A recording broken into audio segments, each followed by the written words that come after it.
భారీ సక్సెస్ తర్వాత ఘోర ఓటమి ఎదురైతే ఎవరైనా జీర్ణించుకోలేరు.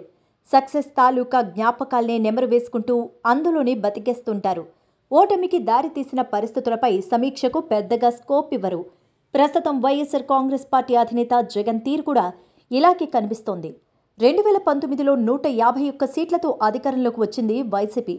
ఆ 5 ఏళ్లు ఏకఛత్రాధిపత్యంగా పరిపాలించారు జగన్. తాజా ఎన్నికల్లో మాత్రం ఆ పార్టీ ఘోరంగా పరాజయం పాలైంది. ఆ స్థాయి విజయం తర్వాత ఇంతటి ఘోర ఓటమిని ఎవ్వరూ ఊహించలేరు. అయినా జగన్ మాత్రం ఓటమిని వదిలేసి ఊహల్లో తేలియాడుతున్నట్టే కనిపిస్తున్నాడు. వైఎస్ఆర్ కాంగ్రెస్ పార్టీ ఓడిపోయి 6 నెలలైంది. ఈ 6 నెలల కాలంలో తమ ఓటమికి దారి తీసిన పరిస్థితులపై జగన్ పార్టీ నేతలతో సమీక్షించిన దాఖలాలు ఇప్పటివరకు లేవు. పార్టీ కేడర్ అభిప్రాయాలను కూడా ఆయన ఎప్పుడు తీసుకునే ప్రయత్నం కూడా చేయలేదు.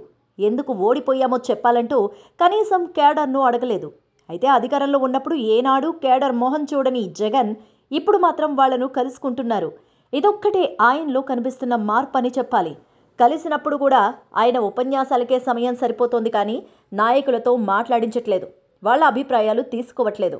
ప్రతి వారం కొన్ని జిల్లాల నేతలతో జగన్ సమావేశాలు నిర్వహిస్తున్నారు. దీనిలో భాగంగానే అనంతపురం జిల్లా నేతలతో తాడేపల్లిలో జగన్ సమావేశమయ్యారు. ఈ సందర్భంగా జగన్ పలు అంశాలు వెల్లడించారు. ప్రతి ఒక్కరూ సోషల్ మీడియా ఖాతాలు కలిగి ఉండాలన్నారు. గ్రామ స్థాయి నుంచి రాష్ట్ర స్థాయి వరకు ఎక్కడ ఏ సమస్య ఎదురైనా వెంటనే దాన్ని సోషల్ మీడియా ద్వారా ప్రశ్నించాలని సూచించారు. అంతేకాదు, ఈసారి చంద్రబాబు పార్టీని సింగిల్ డిజిట్కు పరిమితం చేయాలని, ఈసారి ఇదే తమ అందరి లక్ష్యం కావాలంటూ పార్టీ కేడర్కు దిశానిర్దేశం చేశారు. దీంతో నేతలంతా ఒక్కసారిగా కంగు తిన్నారు.